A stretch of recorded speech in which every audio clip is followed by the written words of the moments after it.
तब हम करेंगे वेव ऑप्टिक्स। बहुत इंपॉर्टेंट टॉपिक है, जनरली बच्चे इसको डिफिकल्ट समझकर इग्नोर कर देते हैं, तो आप इग्नोर मत करो। ये एक दो सवाल ही आपकी जिंदगी बदल सकते हैं, इसको बहुत अच्छे से करना चाहिए। क्या क्या पढ़ेंगे आप? तो मेनली आपको पढ़ना है इंटरफेरेंस में Young's double slit experiment, constructive और डिस्ट्रक्टिव इंटरफेरेंस की कंडीशंस, वो भी याद रखेंगे। और डिफ्रैक्शन में आपको पढ़ना है सिंगल स्लिट से डिफ्रैक्शन, मतलब फ्रॉनहोफर डिफ्रैक्शन। उसके अलावा पोलराइजेशन होता है, तो पोलराइजेशन बहुत कम आता है। डॉपलर इफेक्ट पर सवाल आ सकते हैं, डॉपलर इफेक्ट इन लाइट। तो यह आपका शॉर्ट में सिलेबस। अब हम शुरू करेंगे नीट 16 फेज 2 के सवाल से। The interference pattern is obtained with two coherent sources of intensity ratio n. What is given? Intensity ratio, मतलब I1 by I2 is given, वो है n दिया हुआ, ये याद रखेंगे। और आगे क्या कह रहे हैं? If interference pattern, in the interference pattern the ratio I max minus I minimum upon I maximum plus I minimum will be. तो मैं आपको याद दिला दूं, रिजल्टेंट इंटेंसिटी क्या होती है? वो होती है I1 plus I2 plus 2 root I1 I2 into cos phi. ये फाई क्या होता है? ये होता है फेज डिफरेंस, जब वो किसी पॉइंट पर रीच करती हैं दोनों कोहेरेंट वेव्स। और ये मैक्सिमम कब मिलेगी इंटेंसिटी? जब ये कोसाइन फाई कॉस फाई ये +1 होगा। मिनिमम कब मिलेगी? जब ये -1 होगा। तो आई मैक्स का क्या फॉर्मूला आएगा? तो आई मैक्सिमम आएगा root I1 plus root I2 whole square, ये आई मैक्सिमम। और आई मिनिमम कितना मिलेगा? आई मिनिमम होगा root I1 minus root I2 whole square. ये करस्पॉन्डिंग है कंस्ट्रक्टिव इंटरफेरेंस के, ये डिस्ट्रक्टिव इंटरफेरेंस। अब हमसे क्या पूछा हुआ है? I max minus I minimum, I max plus I minimum. तो अब फिजिक्स खत्म हो गई, अब तो रेस्ट इज मैथ्स। अब इस रेशो को निकालने के लिए हम क्या करेंगे? I maximum minus I minimum upon I maximum plus I minimum.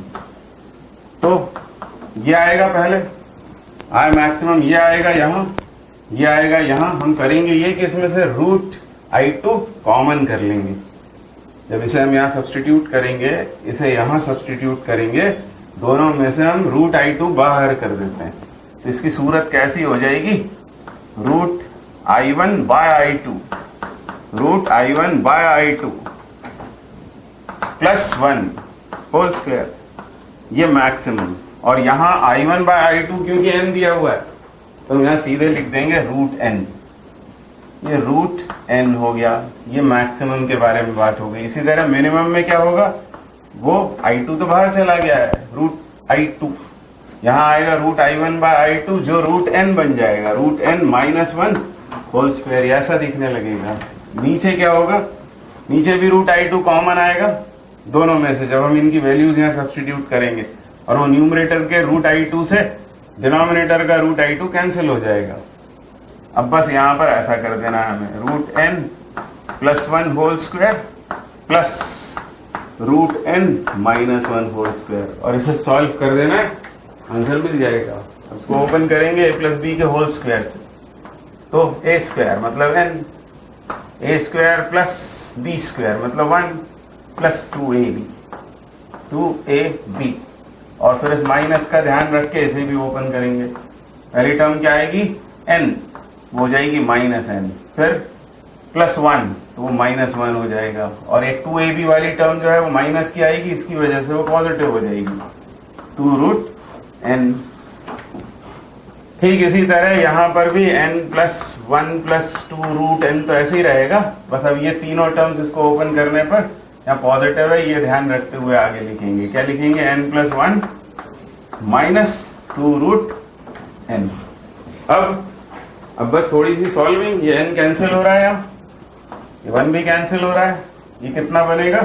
ये होगा 4 root n, 2 root n plus 2 root n। और यहाँ क्या कैंसिल हो रहा है? ये कैंसिल आउट हो रहा है, बस बाकी कुछ नहीं। n plus n is 2n, 1 plus 1 is 2, और 2 कॉमन ले लेते हैं यहाँ से, तो वो 2 इससे कैंसिल करेंगे 4 को, ये होगा 2 root n upon n plus 1, ये इसका आंसर होगा।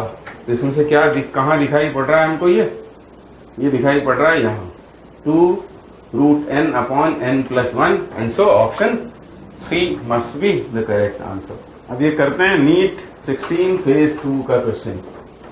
डिफ्रैक्शन ऑफ लाइट पर बेस्ड है और हमारे सिलेबस में है डिफ्रैक्शन सिंगल स्लिट से, Fraunhofer diffraction. A linear aperture मतलब ही slit whose width is 0.02 centimeter is placed immediately in front of a lens of focal length 60 centimeter. The aperture is illuminated normally by a parallel beam of wavelength 5 × 10⁻⁵ centimeter.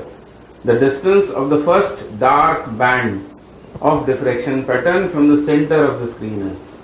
Dark band मतलब ही minima, मैंने ये extra लिख दिया है यहाँ पर, dark band minima, bright band उसको maxima कहते हैं जनरली डिफ्रैक्शन में।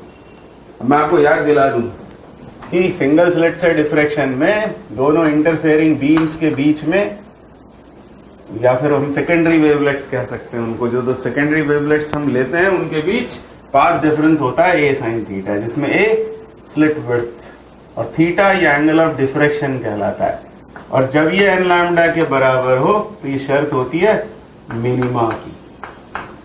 और अब आपको याद दिला दें कि इंटरफेरेंस में जब पाथ डिफरेंस n लैम्डा होता है तो वो तो कंस्ट्रक्टिव यानी ब्राइट फ्रिंज की शर्त होती है, तो वो उल्टी हो गई है शर्त, जो वहां पर थी ब्राइट की वो यहाँ डार्क की हो जाएगी, मिनिमा या dark a sin theta n lambda के बराबर, और n 1 2 3 4 सब्स्टिट्यूट करना है। और मैक्सिमा यानी कंस्ट्रक्टिव इंटरफेरेंस के लिए यहाँ क्या हो जाएगा, a sin थीटा हो जाएगा 2n+1 λ/2, जिसमें n 1 2 3 4 होता है। तो ये भी शर्त ऑपोजिट हो गई है। यहाँ ये मैक्सिमा की शर्त है, इंटरफेरेंस में ये डार्क फ्रिंज की शर्त होती है। इस तरह इसको रिकॉल किया जा सकता है। अब इस सवाल के लिए हमको क्या सोचना है कि a sin थीटा कितना होगा, तो a sin थीटा होगा n लैम्डा, क्योंकि बात हो रही है डार्क या मिनिमा की, ये शर्त लगाएंगे और फर्स्ट डार्क यानी n 1 हो जाएगा। अब ये थीटा इतना छोटा होता है कि साइन थीटा को हम थीटा लिख सकते हैं, यानी a theta equals to lambda.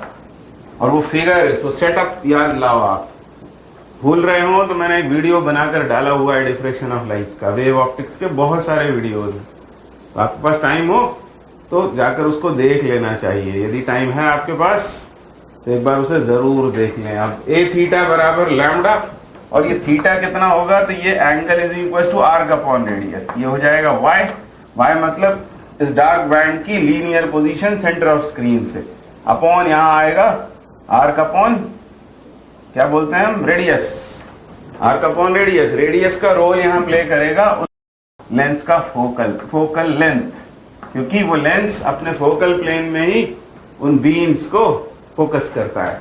Is equal to हो गया लैम्डा, तो y इक्वल टू क्या आ जाएगा, ये आ जाएगा lambda into F by a के बराबर। अब हर क्वांटिटी आपको पता है, लैम्डा इज 5 × 10⁻⁵ सेंटीमीटर में है, तो सभी कुछ सेंटीमीटर में, इसलिए फिक्र करने की जरूरत नहीं है, कंसिस्टेंट है सब यूनिट्स। फोकल लेंथ है 60 सेंटीमीटर अपॉन ये क्या होती है, तो ये होती है स्लिट विड्थ यानी 0.02 सेंटीमीटर।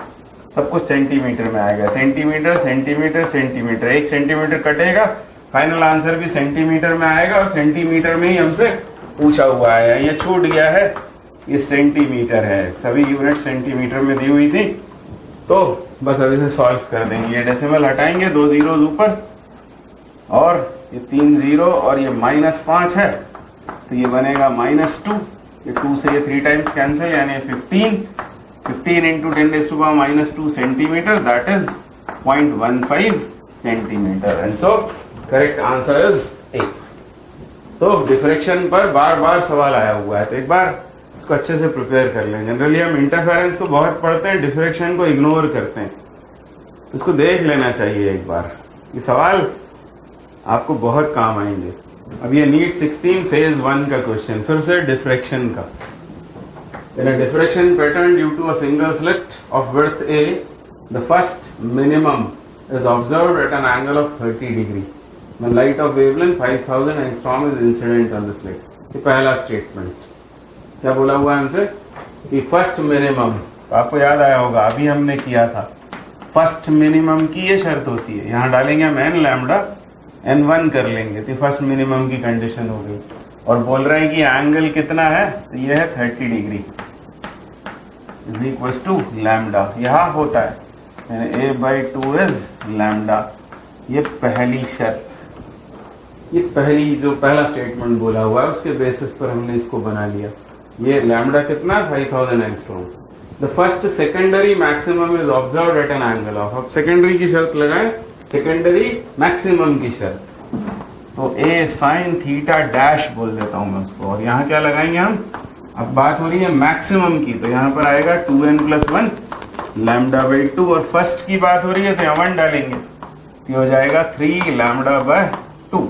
हमसे क्या पूछा हुआ है, हमसे ये एंगल पूछा हुआ है थीटा डैश, तो ये नीचे आ जाएगा, तो ये हुआ 3 λ/2a, 3 λ/2a। यहाँ से हम λ/a की वैल्यू निकाल लें तो अच्छा होगा। λ/a कितना होगा इक्वेशन 1 से, ये होगा हाफ, और ये यहाँ सब्स्टिट्यूट कर दें कि फाइनल आंसर में सिर्फ नंबर्स दिखाई पड़ रहे हैं। λ/a की जगह हम सब्स्टिट्यूट कर देंगे हाफ, यानी हो गया 3/4, तो थीटा डैश हो जाएगा साइन इनवर्स 3/4। यानी हमको कंडीशंस बहुत अच्छे से याद होनी चाहिए। ये होती है कंडीशन मिनिमा की और ये होती है मैक्सिमा की। बस यहाँ n1 क्यों कर लिया था हमने, क्योंकि फर्स्ट मिनिमम की बात हो रही थी। मिनिमम की जगह कई बार डार्क बोलते हैं, कई बार मिनिमम बोलते हैं, मैक्सिमा बोलते हैं या फिर ब्राइट बोलते हैं। अब आगे बढ़ते हैं। नीट 16 का एक क्वेश्चन किया, अब नीट फेज 1 का ही एक और क्वेश्चन करेंगे। अब ये नीट 16 फेज 1 का क्वेश्चन बहुत ही अच्छा प्रॉब्लम है। देखते हैं क्या बोल रहे हैं। The intensity at the maximum in Young's double slit experiment is I0। इस स्टेटमेंट से हम कुछ पहले एक कंडीशन बना के रख लेते हैं। यंग्स डबल स्लिट एक्सपेरिमेंट में यदि हम ये माने कि दोनों सोर्सेस से आने वाली लाइट की इंटेंसिटी यदि बराबर है तो मैक्सिमम इंटेंसिटी और वो दोनों इंटेंसिटीज के बीच क्या रिलेशनशिप होगा। कहने का मतलब यह है कि हमको गिवन है आई मैक्सिमम। आई मैक्सिमम का हम फॉर्मूला जानते हैं, वो क्या होता है √I1 + √I2 होल स्क्वायर, ये फॉर्मूला होता है। और यहाँ हमसे कहा हुआ है आई मैक्सिमम कितना दिया है हमें I0, और दोनों यदि इंटरफेयरिंग बीम्स की इंटेंसिटीज बराबर मान ली जाए I और I, तो √I मिलकर होगा 2√I और उसका स्क्वायर, यानी वो हो जाएगा 4I। यानी हर इंटरफेयरिंग बीम की इंटेंसिटी मैक्सिमम की टर्म्स में आ गई I0/4। इसकी जरूरत हमें आगे पढ़ने वाली है। आगे क्या कह रहे हैं, distance between two slits is 5 lambda, small d is 5 lambda, where lambda is wavelength of light used in the experiment. What will be the intensity in front of one of the slits of the screen placed at a distance capital D equals to 10 small d।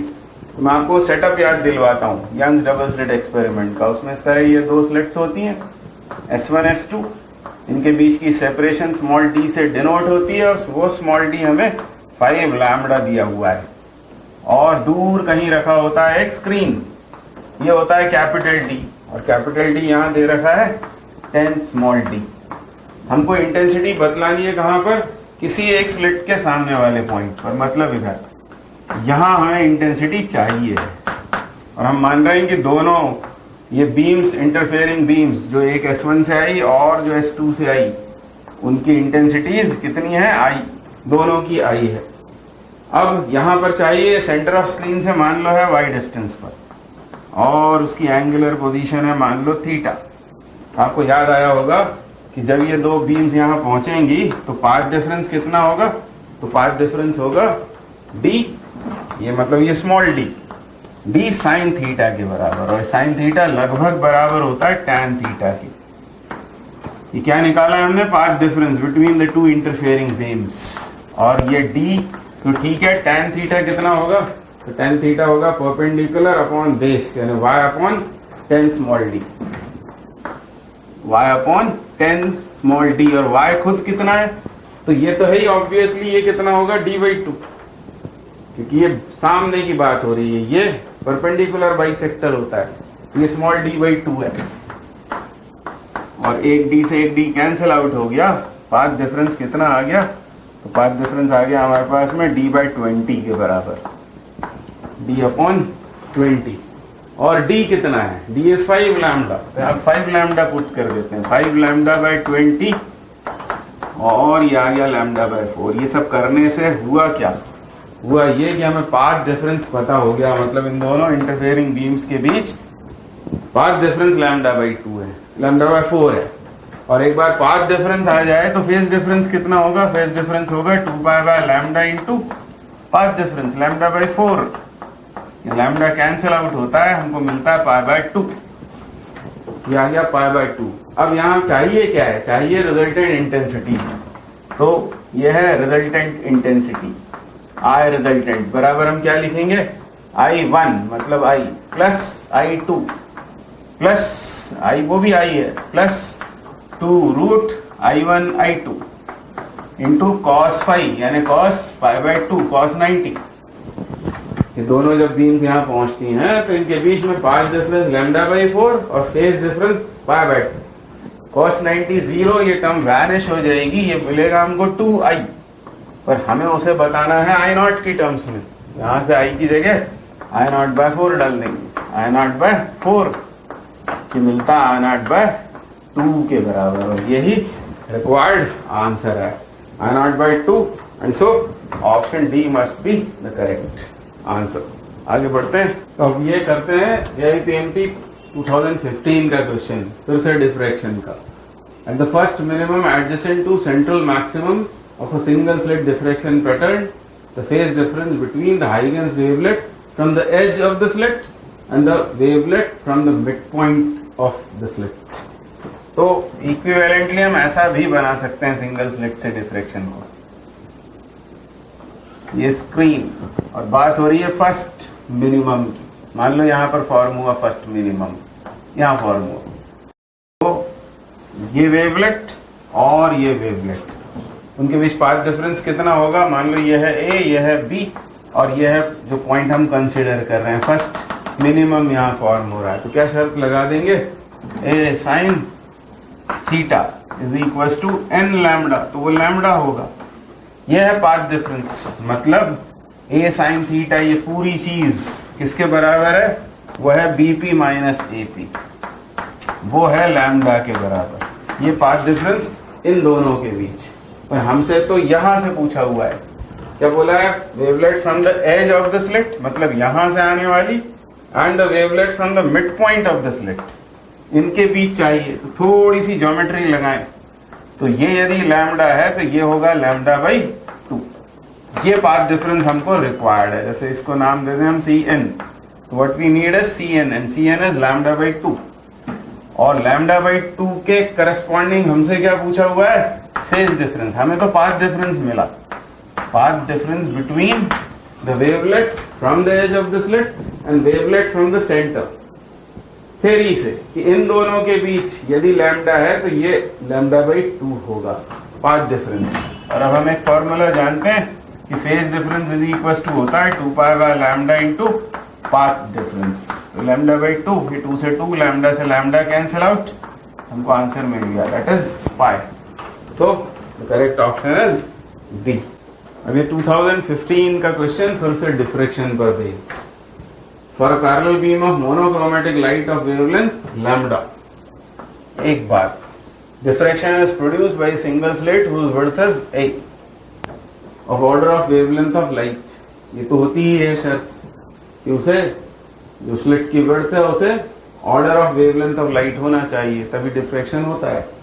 If capital D is the distance of screen from the slit, width of central maximum, width of central maximum का मतलब क्या होता है, तो width of central maximum का मतलब होता है यहाँ फॉर्म होता है मैक्सिमम, आपने उसको इंटेंसिटी का ग्राफ देखा होगा, इस तरह का, ये इंटेंसिटी का वेरिएशन हम दिखाते हैं, लाइट की इंटेंसिटी का वेरिएशन, तो ये प्लेस कौन सा है, ये है फर्स्ट सेकेंडरी मिनिमा, और ये है सेंट्रल मैक्सिमा, ये सेंटर ऑफ स्लिट है, ये स्लिट है, इसको मैं मिटा देता हूं यहाँ, ये वो स्लिट, अब आपको याद आया होगा, ये है फर्स्ट मिनिमा, सेंट्रल मैक्सिमा के पास वाला पहला मिनिमा, और ये दूसरी तरफ का, ये सेपरेशन कहलाती है विड्थ ऑफ सेंट्रल मैक्सिमम। मान लो इसको ए बोलूं, इसको मैं ए डैश कहूं, तो ये ए डैश, इसको कहते हैं विड्थ ऑफ सेंट्रल मैक्सिमा। ये तो आपको सीधे रटा हुआ होगा। आंसर इसका कौन सा होना चाहिए? मेरे ख्याल से ये होना चाहिए इसका आंसर। फिर भी हम इसको करते हैं। पहले मिनिमा की शर्त क्या है? फर्स्ट मिनिमा की तो हम जानते हैं वो होता है a sine theta is equal to lambda, ये शर्त है इसकी। ये एंगल ये लिखा हुआ है, और ये एंगल इतना छोटा है कि हम इसको थीटा लिख सकते हैं, और थीटा यदि लिख देंगे तो थीटा इज इक्वल टू होगा ये perpendicular y upon base capital D, जैसे y बाय डी लिख सकते हैं, इज इक्वल टू लैम्डा, तो y इज इक्वल टू हो गया lambda capital D by a। ये आ गया लीनियर पोजीशन, सेंट्रल मैक्सिमा से फर्स्ट मिनिमा का लीनियर पोजीशन। इसको 2 बार इंक्लूड कर दे तो ये ए डैश बढ़ता जाएगी, इसका ट्वाइस जो है वो हो जाएगा विड्थ ऑफ सेंट्रल मैक्सिमा, तो 2 lambda capital D upon a के बराबर। यानी ये ऑप्शन सही है, इसको याद कर लेना चाहिए, इसके ऊपर न्यूमेरिकल बन सकता है। आगे बढ़ते हैं। अब ये AIPMT 15 का ही क्वेश्चन है। अब इसमें डिफ्रैक्शन और इंटरफेरेंस की मिक्सिंग कर दी है। देखते हैं क्या कह रहे हैं। In a double slit experiment the 2 slits are 1 millimetre apart. ये स्मॉल d होता है, हमको मालूम है, दोनों स्लिट्स के बीच की separation. And the screen is placed 1 metre away, ये कैपिटल D होता है। A monochromatic light of wavelength 500 nanometer is used. What will be the width of each slit for obtaining 10 maxima of double slit pattern within the central maxima of single slit pattern? तो याद रखना चाहिए कि interference के साथ diffraction तो होता ही है, वहां बस इंटरफेरेंस प्रोनाउंस्ड होता है। वो हर स्लिट का के बीच का हर पॉइंट एक फ्रेश सोर्स होता है, हर स्लिट अपना अपना डिफ्रैक्शन पैटर्न प्रोड्यूस करती है सेकेंडरी वेवलेट्स के सुपरपोजिशन से। तो ये तो थियोरेटिकल बात हुई। अभी हमें हाल फिलहाल क्या करना है, हमसे ये कह रहे हैं कि विड्थ कितनी हो किसी स्लिट की, कि 10 maxima of double slit pattern, यानी फ्रिंज विड्थ की बात हो रही है। डबल स्लिट पैटर्न के 10 मैक्सिमास, तो एक maxima of double slit pattern with in the central maxima of single slit pattern, lambda D by T ये फ्रिंज विड्थ होती है, तो इसका 10 टाइम्स, ये मतलब हुआ यहाँ पर 10 maxima of double slit pattern. इसको किसके बराबर हो जाना चाहिए? सिंगल स्लिट पैटर्न के सेंट्रल मैक्सिमा के बराबर। अभी हमने पढ़ा था सेंट्रल मैक्सिमा की विड्थ ये होती है। तो बस इसमें सभी ये लैम्डा कैपिटल D की जरूरत ही नहीं है, हमें ये चाहिए A इज इक्वल टू आएगा, तो ये होगा 2 upon 2 into small d upon 10, 2 by 10 यानी 0.2, और स्मॉल d कितना दिया हुआ है? स्मॉल d ये है, ये 1 मिलीमीटर है, 10⁻³ मीटर। बस ये इसका आंसर हो जाएगा। मिलीमीटर में पूछा हुआ है तो 0.2 मिलीमीटर ये इसका करेक्ट आंसर है। मैंने ये आखिर रहा तो थ्योरेटिकल सवाल, फिर से मैं आपको समझाता हूँ क्या कहना चाह रहा है वो, कि एक स्लिट की विड्थ कितनी हो कि 10 मैक्सिमा YDSE के किसके बराबर हो जाए? Central maxima of single slit pattern. तो दोनों को इक्वेट कर देना है, 10 times fringe width is equal to ये हो जाएगी क्या? Width of central maxima. ये लैम्डा डी कैंसिल आउट होता है, ए इसमें से हम सॉर्ट आउट कर लेंगे, तो 0.2 मिलीमीटर इसका आंसर है।